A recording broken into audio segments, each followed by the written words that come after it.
بسم اللہ الرحمن الرحیم۔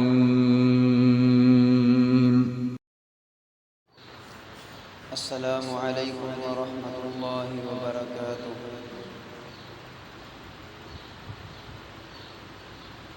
الحمد للہ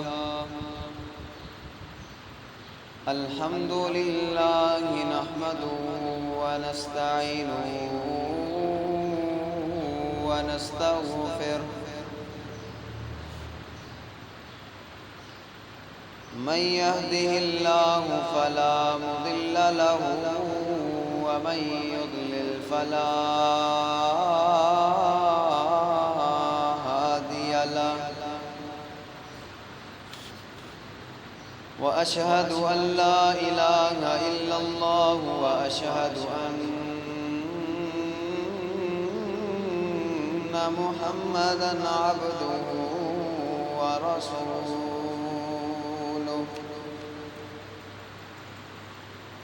إن الله وملائكته يصلون على النبي، يا أيها الذين آمنوا صلوا عليه وسلموا تسليما، اللهم صل على محمد وعلى آل محمد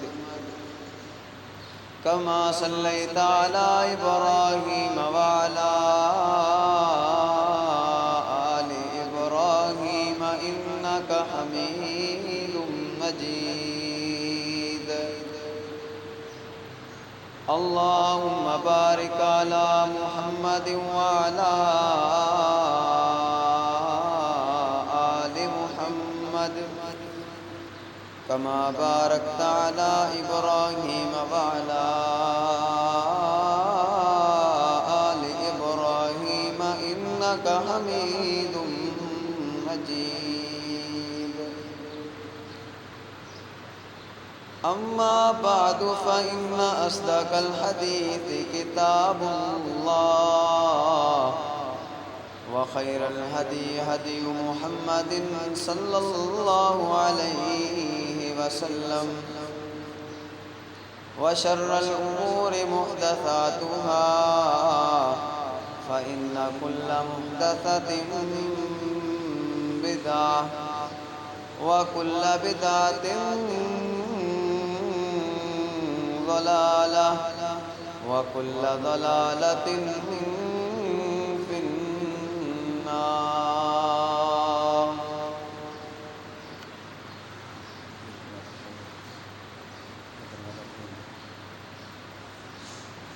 اللهم انفعنا بما علمتنا وعلمنا ما ينفعنا وزدنا علما، سبحانك لا علم لنا إلا ما علمتنا إنك أنت العليم الحكيم۔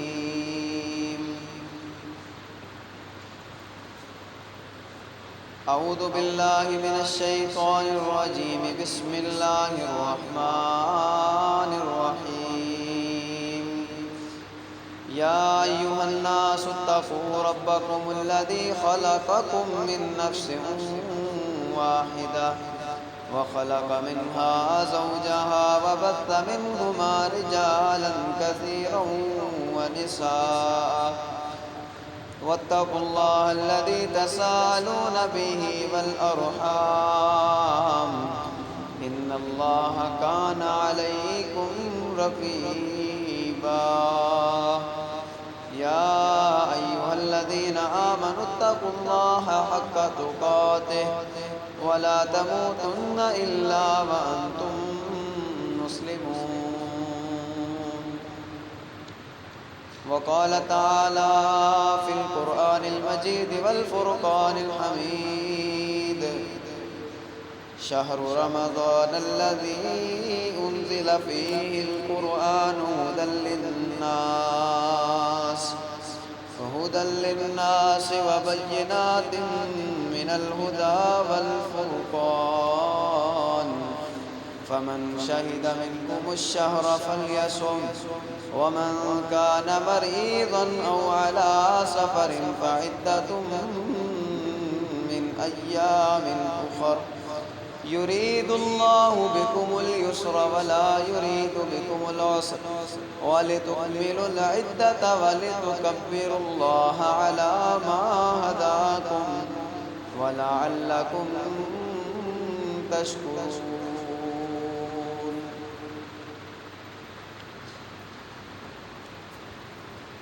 وقال النبي صلى الله عليه وسلم إذا دخل شهر رمضان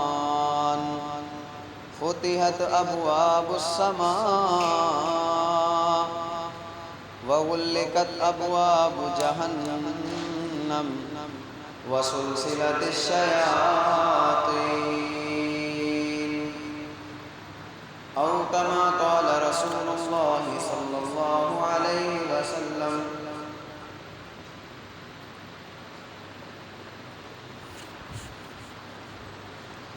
اللہ کی رحمت کا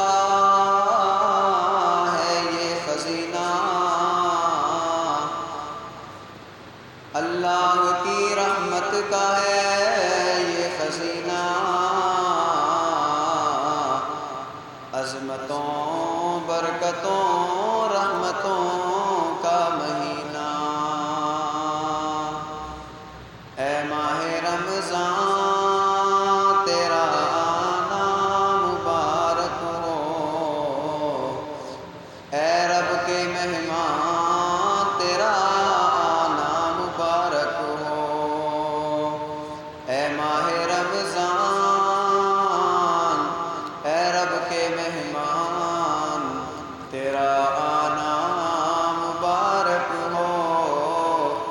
رکھیں گے روزے پڑھیں گے قرآن تیرا آنا مبارک ہو. کی محمد سے وفا تو نے تو ہم تیرے ہیں، یہ جہاں چیز ہے کیا لوح و قلم تیرے ہیں. ہر قسم کی حمد و ثنا، کبریائی، بزرگی، برتری، عظمت و جلالت اللہ مالک العلام ذو الجلال والاکرام وحدہ لا شریک لہ کی ذات مقدسہ کے لیے درود و سلام بے شمار بے حد و حساب رسول معظم خاتم النبیین امام اعظم قائد اعظم مرشد کائنات سرور کون و مقام امامنا فی الدنیا والآخرہ محمد مصطفیٰ صلی اللہ علیہ وآلہ وسلم کی مقدس اور اطہر ذات مبارکہ پر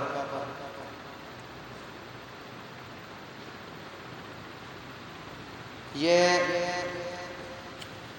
اللہ رب العالمین کا ایک بہت بڑا فضل ہے، احسان ہے. یہ اس کا ایک ایسا احسان ہے کہ جس کا شکر ہم شاید ادا نہ کر سکیں، کہ اس نے اتنی دنیا میں سے ہمیں منتخب کر کے اپنے دین کا رکھوالا بنایا ہے، اپنے نبی علیہ السلام کی امت میں سے بنایا ہے. اس بات پر اللہ کا بے شمار شکر، اور اس کے بعد سب سے بڑا اعزاز جو اس امت کو ملا ہے، جو مجھے اور آپ کو ملا ہے، جو ہمارے اسلاف کو ملا ہے، وہ یہ ہے کہ اللہ نے ہمیں ازل سے لے کر ابد تک کی سب سے بہترین امت کہا ہے۔ رب العالمین نے فرمایا کنتم خیر امت اخرجت للناس، اے امت محمدیہ کے لوگوں، یاد رکھو، اپنے مقام کو پہچانو، اپنے مرتبے کو پہچانو، اپنی عزت، اپنی عظمت، اپنی رفعت کو پہچانو۔ تم امتوں میں سب سے بہترین امت ہو، جو لوگوں کے لیے نکالے گئے ہو کہ تم نیکی کا حکم دیتے ہو، برائی سے روکتے ہو۔ ایک اللہ کا یہ فضل ہے کہ اس نے ہمیں ساری کائنات کی جتنی امتیں ہیں سب سے بہترین امت کہا ہے۔ تیسرا اعزاز جو اس امت کو اللہ نے بخشا ہے، دوسرا سپارہ ہے، رب العالمین کا فرمان ہے وَجَعَلْنَاكُمْ أُمَّةً وَسَطًا لِتَكُونُوا شُهَدَاءَ عَلَى النَّاسِ، ہم نے تمہیں درمیانی امت بنایا ہے تاکہ تم لوگوں پر گواہ بن جاؤ۔ سوچنے کی بات ہے کہ ہماری امت سب سے آخر میں آئی ہے، ہمارے پیغمبر سب سے آخری پیغمبر ہیں، یہ امت سب سے آخری امت ہے، اس امت کے بعد کوئی اور قوم نہیں آنی۔ اللہ رب العالمین نے فرمایا ہے ہم نے تمہیں درمیانی امت بنایا ہے، تمہیں گواہ بنایا ہے۔ پیارے پیغمبر علیہ السلام نے فرمایا نحن الآخرون السابقون یوم القیامہ، ہم آخری میں ہیں، آخر میں آئے ہیں، لیکن سب سے آگے جائیں گے قیامت کے دن۔ یہ اعزاز ہے۔ آگے چلیں، چوتھا اعزاز اللہ نے ہمیں دیا ہے کہ اللہ نے ہمیں پاکیزہ مطہر دین عطا کیا ہے۔ رب العالمین نے فرمایا الیوم اکملت لکم دینکم واتممت علیکم نعمتی ورضیت لکم الاسلام دینا، آج میں نے تم پر اپنا دین مکمل کر دیا، اپنی نعمت کو مکمل کر دیا اور تمہارے لیے دین اسلام کو منتخب کر لیا ہے۔ یہ اللہ کا ہم پر بڑا اعزاز ہے۔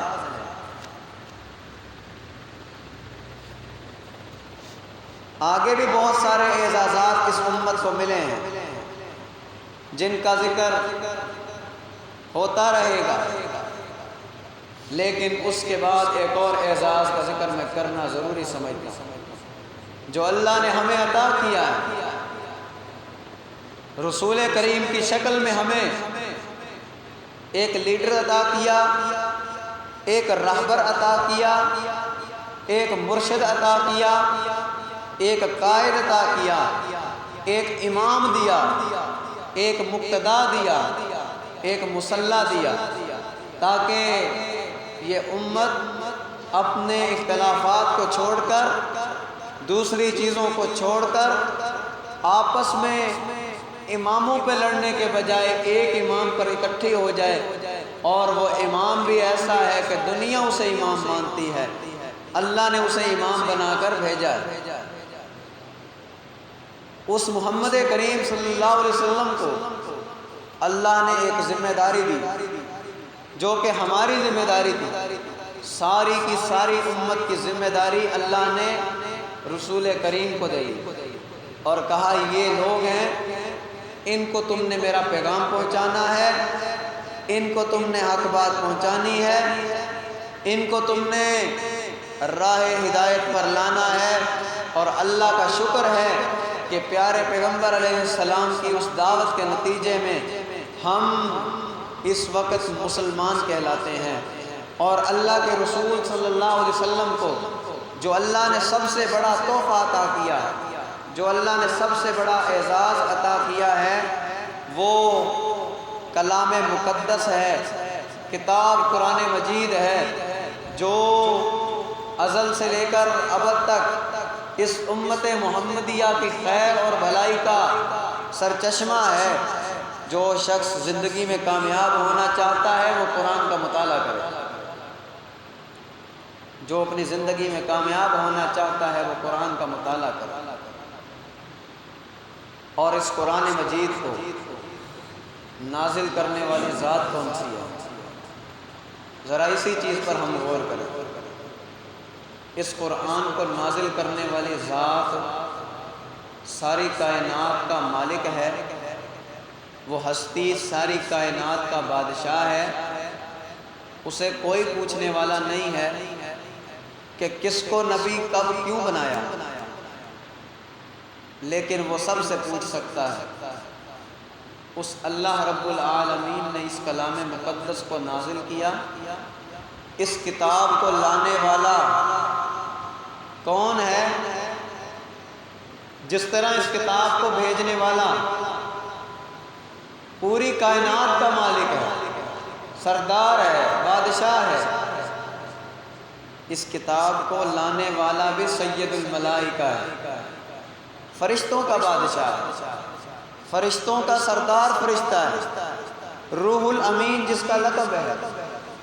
جبریل امین کے ذریعے سے یہ قرآن نازل ہوا ہے، اور اللہ نے نازل کس پر کیا ہے؟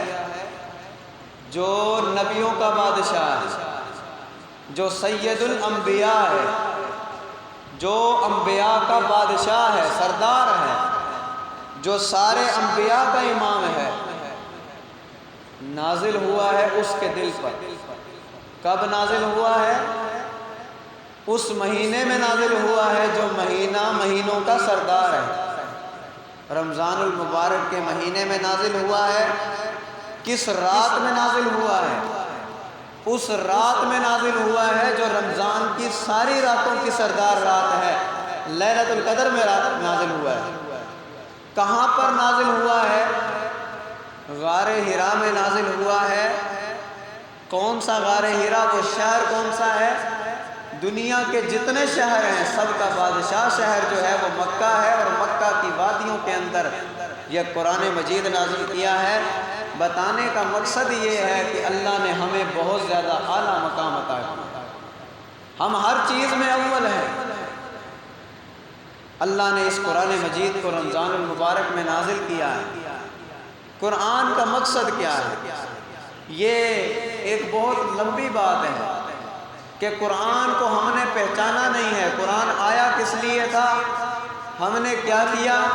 قرآن کو کس مقصد کی خاطر نازل کیا گیا تھا، اور ہم نے اس مقصد کو کیا پورا کیا کہ نہیں کیا؟ رمضان المبارک کا مہینہ مقدس ہم پر نازل ہو چکا ہے۔ اللہ سے دعا ہے اللہ تعالیٰ اس مہینے کی قدر کرنے کی توفیق عطا فرمائے۔ اللہ رب العالمین نے اس مہینے کی جو فضیلت رکھی ہے وہ انتہائی اہمیت کی حامل ہے۔ میں نے آپ کے سامنے حدیث پڑھی، اس حدیث میں پیارے پیغمبر علیہ السلام نے فرمایا، غور کرنا کہ پیارے پیغمبر علیہ السلام کیا کہہ رہے ہیں اور کیا ہمیں اس چیز کا اندازہ ہے کہ نہیں ہے۔ صحیح بخاری کتاب الصوم، صحیح سنن جامع ترمذی کتاب الصیام، صحیح مسلم کتاب الصوم، مختلف کتابوں کے اندر مختلف طریقوں سے احادیث آئی ہیں۔ بتانے کا مقصد یہ ہے کہ پیارے پیغمبر علیہ السلام نے اس مہینے کی جو اہمیت بیان کی ہے وہ ہمیں معلوم نہیں۔ کائنات کے امام محمد کریم صلی اللہ علیہ وسلم نے فرمایا، اذا دخل شہر رمضان، جب لوگوں پر مہینہ داخل ہو جاتا ہے رمضان کا، جب رمضان کا مہینہ لوگوں پر داخل ہو جاتا ہے، پہلی تاریخ ہو جاتی ہے، جیسے ہی پہلی تاریخ کا چاند نظر آتا ہے، جیسے ہی رمضان کا چاند نظر آتا ہے تو اللہ کی طرف سے کیا انعامات برسنے شروع ہو جاتے ہیں۔ فرمایا فتحت ابواب الجنہ، ادھر سے رمضان المبارک کا چاند نظر آیا، ادھر سے اللہ رب العالمین نے اپنی جنتوں کے دروازے کھول دیے ہیں، ادھر سے اللہ رب العالمین نے اپنی رحمتوں کے دروازے کھول دیے ہیں، آسمانوں کے سب دروازے کھول دیے گئے ہیں۔ جو 11 مہینے نہیں کھلتے، جو 11 مہینے نہیں کھلتے وہ رمضان کے مہینے کے اعزاز میں کھل جاتے ہیں، آسمان کے سارے دروازے کھل جاتے ہیں، جنت کے سارے دروازے کھل جاتے ہیں۔ وجہ کیا ہے کہ دنیا میں ایک مقدس مہینہ آیا ہے جو اللہ رب العالمین کا تحفہ ہے، اور وہ رمضان المبارک کا تحفہ ہے۔ فرمایا فتحت ابواب الجنہ وغلقت ابواب جہنم، ادھر سے ٹھنڈی ٹھنڈی ہوائیں چلنا شروع ہو جاتی ہیں، رحمتوں برکتوں عظمتوں کی ہوائیں چلنا شروع ہو جاتی ہیں، ادھر سے جہنم کے دروازے بھی بند کر دیے جاتے ہیں، وہ گرم ہوائیں آنا بند ہو جاتی ہیں۔ جیسے بارش کا موسم آئے تو سمندر کی ہوائیں بند ہو جاتی ہیں، پہاڑوں سے برف کی ہوائیں ٹھنڈی آنا شروع ہو جاتی ہیں، موسم خوشگوار ہو جاتا ہے۔ اسی طرح رمضان المبارک کا مہینہ آیا ہے، اللہ جہنم کی گرم کھڑکیاں بند کر کے، دروازے بند کر کے، دوسری طرف سے جنت کے ٹھنڈے دروازے کھول دیتا ہے، ڈائریکٹ ہوا دنیا کے اندر آنا شروع ہو جاتی ہے۔ کس چیز کی ہوا لگتی ہے؟ رحمتوں کی ہوائیں لگتی ہیں۔ اجر و ثواب کا عالم یہ ہوتا ہے۔ پیارے پیغمبر علیہ السلام نے فرمایا رمضان المبارک کے اندر جو عمل کرتے ہو، ایک عمل کی نیکی 700 گنا تک ملتی ہے۔ عام طور پہ ایک نیکی 10 نیکیوں کے برابر ہوتی ہے، لیکن رمضان کا مہینہ وہ مہینہ ہے کہ جب ایک نیکی کا ثواب 700 نیکیوں کے برابر ملتا ہے، ایک نفل نماز پڑھنے کا ثواب فرض کے برابر ملتا ہے، عمرہ کرنے پہ حج کا ثواب ملتا ہے۔ یہ وہ مقدس مہینہ ہے جس کی وجہ سے اللہ اپنے مومن بندوں کو شیطان سے بھی آزاد کر دیتا ہے۔ فرمایا وَسُلْسِلَتِ الشَّيَاطِينَ، اور تیسرا انعام کیا ہوتا ہے اللہ رب العالمین کا مومنوں پر؟ مومنوں کو اللہ شیطان سے بچانے کے لیے، شیطان کے تجل اور فریب سے بچانے کے لیے شیطانوں کو زنجیروں کے اندر جکڑ دیتا ہے، وہ جہنم کی ان وادیوں کے اندر باندھ دیا جاتا ہے تاکہ دوبارہ یہ اپنا مکر اور فریب کر کے مومنوں کو نہ آزمائے، کیونکہ شیطان نے تو قسم کھائی ہے کہ میں نے ان مومن بندوں کو گمراہ کرنا ہے، لیکن اللہ اپنے مومن بندوں سے محبت بھی بے شمار کرتا ہے۔ محبت کا عالم یہ ہے کہ اللہ ٹھنڈی ہوائیں بھی چلا رہا ہے، جہنم کی ہوائیں بھی بند کر رہا ہے اور شیطانوں کو بھی جکڑ رہا ہے۔ دوسرے طرف پیارے پیغمبر علیہ السلام نے فرمایا یہ تو اللہ سب مومنوں سے محبت کرتا ہے، اب روزہ رکھنے والوں سے کتنی محبت کرتا ہے، روزے سے کتنی محبت کرتا ہے، روزے کا عمل اللہ کو کتنا پیارا لگتا ہے۔ جب نامہ اعمال لکھا جا رہا ہوتا ہے، فرشتے نامہ اعمال لکھ رہے ہوتے ہیں، ایک طرف نماز کا اجر لکھ لیا، عمرہ کر لیا، عمرے کا اجر لکھ لیا، زکوٰۃ دے دی، زکوٰۃ کا اجر لکھ لیا۔ اب رمضان المبارک کا مہینہ آ گیا ہے، رمضان المبارک کا اس بندے نے روزہ رکھا ہے، اب فرشتہ اللہ سے پوچھتا ہے اے اللہ اس مہینے کا اجر کتنا لکھوں، اس روزے کا ثواب کتنا لکھوں؟ ایک نماز کا ثواب سب کو پتہ ہے، ایک زکوٰۃ دینے کا ثواب سب کو پتہ ہے، عمرہ کرنے کا ثواب سب کو پتہ ہے، جہاد کرنے کا ثواب سب کو پتہ ہے، صدقہ خیرات دینے کا ثواب سب کو پتہ ہے، لیکن روزہ رکھنے کا ثواب کس کو پتہ ہے؟ اللہ فرماتا ہے چھوڑ دو، اس کا نام رجسٹر میں لکھ لو، حساب و کتاب میں خود ہی کر لوں گا۔ فَإِنَّ الصَّوْمَ لِي وَأَنَا أَجْزِي بِهِ، یہ روزہ اس نے میرے لیے لیے رکھا ہے، جزا بھی میں خود ہی دوں گا قیامت کے دن۔ قیامت کے دن یہ میرے پاس آئے گا، اس کا منہ خشک ہوا ہوگا، اس کے منہ میں بدبو آ رہی ہوگی، اس کے منہ میں کچھ نہیں گیا ہوگا، خالی پیٹ ہوگا، صبح سحری کر کے پانی بھی نہیں پیا ہوگا، دن میں کوئی روٹی ووٹی بھی نہیں کھائی ہوگی، بھوکا پیاسا میرے پاس آئے گا، اور اسی حالت کے اندر میں اسے اجر عطا کر دوں گا، جزا عطا کر دوں گا۔ اور اللہ کے پاس جزا کیا ہے، اللہ کے پاس اجر کیا ہے، سوائے جنت کے اللہ کے پاس اجر نہیں ہے۔ اللہ جس کو بھی اجر دے گا جنت کی شکل میں دے گا۔ پیارے پیغمبر علیہ السلام نے فرمایا یہ روزے دار سے اللہ کی محبت ہے، یہ روزے سے اللہ کی محبت ہے۔ رمضان المبارک کا مہینہ کتنا مقدس مہینہ ہے، اللہ رب العالمین انعامات کی برسات کر رہا ہے، رحمتوں کی برسات کر رہا ہے۔ روزانہ اللہ رب العالمین کئی مسلمانوں کو، کئی مومنوں کو جنت جہنم کے اندر سے آزاد کر دیتا ہے، جنت کے سرٹیفکیٹ عطا کر دیتا ہے۔ کسی اور مہینے کے اندر یہ اعزاز حاصل نہیں ہوتا، صرف رمضان المبارک کا یہ اعزاز ہے۔ اس کے علاوہ پیارے پیغمبر علیہ السلام فرماتے ہیں کہ مومنوں یاد رکھو تم یہ روزہ رکھتے ہو، روزہ رکھتے ہو، تمہیں اس کا اجر کیا ملنے والا ہے۔ پیارے پیغمبر علیہ السلام نے فرمایا ان فی الجنت بابا یقال له الریان يدخل منه الصائمون لا يدخل منه الا منهم۔ فرمایا کہ جہاں جنت کے اندر ایک دروازہ ہے، ایک ایسا دروازہ ہے جس کا نام اللہ نے ریان رکھا ہے، اور یہ ریان دروازہ کس کے لیے ہے؟ روزے داروں کے لیے ہے، جو اللہ کی خاطر، اللہ کے خوشنودی کی خاطر، رضا کی خاطر۔ کس نے روکا ہے روزہ رکھنے سے، اور کس نے کہا ہے کہ یہ بھوکا پیاسا رہو؟ صرف اللہ کی خاطر، اللہ کی رضا کی خاطر صبح سے شام تک بھوکا پیاسا رہنے والا یہ مومن اللہ کو اتنا پسند آتا ہے۔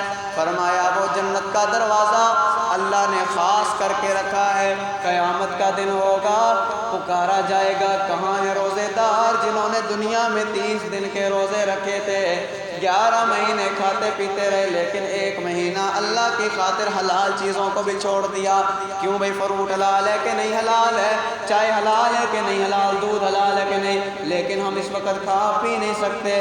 روزہ رکھ کے مومن سب کچھ چھوڑ دے، اللہ کی خاطر چھوڑ دے، تو اللہ اپنے بندے کو اجر کیوں نہ دے؟ تو کہا جائے گا روزے دار کہاں ہیں؟ روزے دار آئیں گے، کہا جائے گا اس دروازے سے داخل ہو جاؤ، جنت کے اندر چلے جاؤ، جتنی جنت لینی ہے جنت کے وارث بن جاؤ، جنت الفردوس کے مکی بن جائیں گے وہ لوگ۔ یہ جنت کا دروازہ الریان صرف مومنوں کے لیے کھولا جائے گا۔ جب مومن سارے داخل ہو جائیں گے، روزے دار سارے داخل ہو جائیں گے، تو یہ دروازہ بند کر دیا جائے گا، دوبارہ نہیں کھلے گا۔ یہ دروازہ، یہ اللہ کی اپنے بندے سے محبت ہے، یہ روزے دار سے اللہ کی محبت ہے، یہ پیار ہے۔ اور ہم کہتے ہیں کہ اللہ رب العالمین ہماری سنتا ہی نہیں۔ کتنی غلط بات ہے نا کہ ہم اللہ کے بارے میں یہ سوچیں کہ اللہ ہماری سنتا ہی نہیں ہے، اور اللہ نے ہمارے لیے پتہ نہیں کیا کیا تیار کیا ہے، ہمیں پتہ ہی نہیں ہے اس چیز کا۔ پیارے پیغمبر علیہ السلام نے فرمایا، جامع ترمذی کی حدیث ہے، دیگر کتب کے اندر بھی حدیث موجود ہے، پیارے پیغمبر نے فرمایا یہ جو مومن صبح سے شام تک سحری کرنے کے بعد کچھ نہیں کھاتا پیتا، اس کے منہ سے بدبو اٹھتی ہے۔ ظاہر سی بات ہے انسان کچھ نہ کھائے، آپ نارملی طور پہ دیکھ لیں، رات کو سوئیں صبح کو اٹھے ہیں تو منہ کے اندر ہلکی ہلکی کڑواہٹ ہوتی ہے، بدبو ہوتی ہے، جب ہم کلی کرتے ہیں، وضو کرتے ہیں تو وہ بدبو چلی جاتی ہے۔ تو جو انسان سارا دن 13 گھنٹے 14-15 گھنٹے بھوکا رہے، کیا اس کے منہ میں بدبو نہیں ہوتی ہے؟ لیکن رسول اللہ نے فرمایا کہ یہ جو بدبو ہے نا روزے دار کے منہ کی، جس سے روزے دار خود بھی تنگ ہو رہا ہوتا ہے، اور اسے بھی یہ بدبو عجیب لگ رہی ہوتی ہے، یہ بدبو کیا ہے؟ ارے اللہ تو اپنے مومن بندے سے محبت کرتا ہی کرتا ہے، اس کے منہ کی وہ بدبو، اس بو سے بھی محبت کرتا ہے۔ فرمایا یہ بدبو جو دنیا کے اندر بدبو لگتی ہے یہ بدبو نہیں ہے، یہ کیا ہے؟ قیامت کے دن یہ کستوری اور عنبر سے بھی زیادہ جنت کی خوشبوؤں سے افضل خوشبو ہوگی جو اس کے منہ سے بدبو ہوتی ہے۔ کیوں؟ عام طور پہ اللہ نے نہیں کہا کہ مومن کے منہ کی بدبو جنت کی خوشبو جیسی ہے، صرف روزے کی خاطر کیوں کہا؟ کیونکہ اللہ کو پتہ ہے کہ مومن نے روزہ کس کی خاطر رکھا ہے، روزہ کس کی خاطر رکھا ہے۔ یہ وہ عمل ہے جس میں ریاکاری نہیں کر سکتا بندہ، نماز دکھاوے کی پڑھ سکتا ہے، زکوٰۃ دکھاوے کی دے سکتا ہے، عمرہ دکھاوے کا کر سکتا ہے۔ روزہ وہ عمل ہے، سحری کا ٹائم ہے، دنیا سوئی ہوئی ہے، کس کو دکھانا ہے؟ کون دیکھتا ہے اس وقت؟ صرف اللہ دیکھتا ہے اپنے بندے کو کہ میرا بندہ رات کو 4 بجے اٹھ کر، یہ عورت 4 بجے اٹھ کر کھانا پکا کر اپنے گھر والوں کو کھلا رہی ہے، یہ بندہ سحری کر رہا ہے اور کوئی دیکھنے والا نہیں ہے، اسے کوئی جاننے والا نہیں ہے، کسی کو نہیں پتا کہ یہ کیا کر رہا ہے، لیکن میری خاطر یہ اٹھا ہے۔ کون ہے جو 3-4 بجے ویسے عام طور پہ اٹھتا ہے؟ لیکن یہ وہ چیز ہے جس کے لیے اللہ اپنے بندے کو اٹھاتا ہے اور بندہ بخوشی اٹھتا ہے۔ اللہ کو اس عمل کا پھر محبت اتنی ہے اس عمل سے کہ اللہ اجر بھی پھر خود ہی دیتا ہے قیامت کے دن۔ یہ عمل، روزے کا عمل اللہ کو اتنا محبوب ہے کہ اگر ایک مومن کی وجہ سے شیطان جکڑ دیا جائے، جنت کے دروازے کھول دیے جائیں، تو اس سے بڑھ کے خوش نصیبی اور کیا ہے؟ رمضان المبارک میں جب اللہ ہم سے اتنی محبت کرتا ہے تو پھر ہمارا بھی کچھ حق بنتا ہے اللہ پر، پھر ہمارا بھی کچھ حق بنتا ہے اللہ پر۔ پیارے پیغمبر علیہ السلام نے فرمایا کہ جس بندے نے روزہ رکھا، سحری کی، پھر دن ہوا اور وہ باہر نکل پڑا، رستے میں اس کی لڑائی ہوگی کسی سے توت کار ہو گئی، اب وہ کیا کرتا ہے؟ روزے دار ہے، روزہ رکھا ہوا ہے، لیکن اس کے باوجود کیا کرتا ہے؟ اس کو گالی دیتا ہے، وہ گالی دیتا ہے آگے سے، وہ ہاتھ چلاتا ہے، یہ بھی آگے سے ہاتھ چلاتا ہے، ایک تھپڑ یہ لگا دیتا ہے، 2 وہ لگا دیتا ہے، لڑائی ہو جاتی ہے، ہاتھا پائی ہو جاتی ہے، یا لفظی لڑائی ہو جاتی ہے۔ پیارے پیغمبر فرماتے ہیں کہ فَلَيْسَ لِلَّهِ حَاجَةً أَن يَدَعَ طَعَامَهُ وَشَرَابَهُ، جو بندہ سحری کرنے کے بعد رات کو 3 بجے 4 بجے اٹھے، مشقت بھی برداشت کرے، تکلیف اٹھائے، اس کے بعد پھر بعد میں دن کے اندر فضول کام نہ چھوڑے اور لڑائی جھگڑا نہ چھوڑے، جھوٹ بولنا نہ چھوڑے، تو اللہ کو کوئی ضرورت نہیں ہے ایسے روزے دار کے بھوکا اور پیاسا رہنے کی۔ قیامت کا دن ہوگا، اللہ کہے گا لا روزہ اپنا، کہے گا اللہ بھوکا رہا پیاسا رہا، اللہ کہے گا کچھ بھی نہیں رہا، یہ صرف تو فضول بات کر رہا ہے، تو نے غیبت کی، تو نے جھوٹ بولا، تو نے گالی دی، تو نے کسی کے اوپر بہتان لگایا، کسی کو تھپڑ مارا، کسی سے لڑا، سارے کام تو کر لیے جو رمضان میں نے حرام کیے تو پھر باقی بچا گیا سوائے بھوک اور پیاس کے، تو وہ تو انسان کو اگر کھانا نہ ملے، غریب تو ویسے بھی بھوکا رہ لیتا ہے، پھر فائدہ کیا ہوا؟ اللہ کو بھوکا اور پیاسا رہنے کی ضرورت نہیں ہے۔ اللہ نے رمضان المبارک کا جو اصل مقصد بتایا ہے وہ اللہ نے بتایا ہے لعلکم تتقون، تاکہ مومنوں تمہارے اندر تقوی آ جائے، اللہ کا ڈر آ جائے، اللہ کا ڈر آ جائے۔ روزہ رکھا ہوا ہے، حلال کام چھوڑ دینے تو حرام تو پھر بھی چھوڑنے، عام دنوں میں لڑائی جھگڑا حرام ہے، ویسے بھی گالی دینا عام دنوں میں بھی حرام ہے، جھوٹ بولنا، چوری کرنا، زنا، غیبت، بہتان، فحش بازی، غلط کام، لغو کام، بے حیائی والے کام عام دنوں میں منع ہیں، رمضان میں تو بالاولیٰ منع ہے، رمضان میں تو حلال کام بھی منع ہے، کھانا پینا منع ہے، عام دنوں میں کھانا پینا کسی بھی وقت حرام نہیں ہے، لیکن رمضان میں یہ بھی غلط ہے، یہ بھی جائز نہیں ہے، تو جب حلال چیزیں اللہ نے حرام کی ہیں تو حرام تو ویسے ہی حرام ہے۔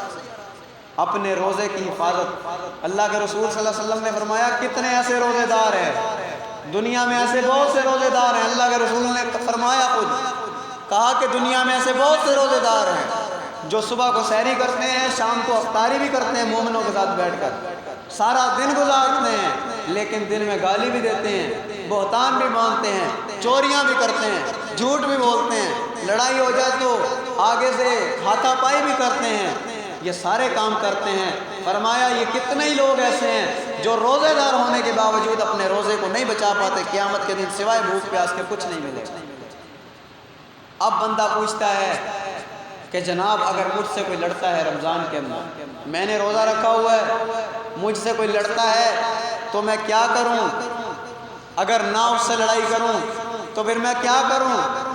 رسول اللہ صلی اللہ علیہ وسلم کو پتا تھا، حکیم الامت تھے نا، حکیم تھے بہت بڑے، جانتے تھے کہ یہ کام ہونے والے ہیں، تو پیارے پیغمبر نے علاج بھی بتا دیا تھا۔ آپ نے فرمایا کہ جب تجھ سے کوئی رمضان کے اندر لڑائی کرے، جب رمضان کے اندر تجھے کوئی گالی دے، کوئی تجھ سے جھگڑا کرنے کی کوشش کرے، تو تو کہہ دینا انی صائم، بے شک میں روزے دار ہوں، میں نے روزہ رکھا ہوا ہے، میں اللہ کی خاطر تجھ سے نہیں لڑوں گا، میرے اللہ نے مجھ پہ حلال کام بھی حرام کیے ہیں، یہ تو پھر بھی حرام کام ہے، میں کیسے تجھ سے لڑ سکتا ہوں؟ انی صائم، میں روزے دار ہوں۔ یہ اس کو کہہ سکتے ہو کہ بھائی میں آپ سے نہیں لڑوں گا، رمضان المبارک کا مقدس مہینہ ہے، میں کیسے آپ سے لڑوں جب میں اپنے اللہ کو راضی کرنے کے لیے روزہ رکھا ہوا ہے۔ تو پیارے بھائیوں اور ساتھیوں، اپنے روزے کی حفاظت کریں۔ روزہ رکھنا کمال نہیں ہے، روزے کو بچانا کمال ہے۔ روزہ رکھنا کمال نہیں، روزے کو بچانا کمال ہے۔ روزے کو بچائیں فحش کاموں سے، لغو کاموں سے، ایسے کام جو آپ کے روزے پر اثر انداز ہو جائیں۔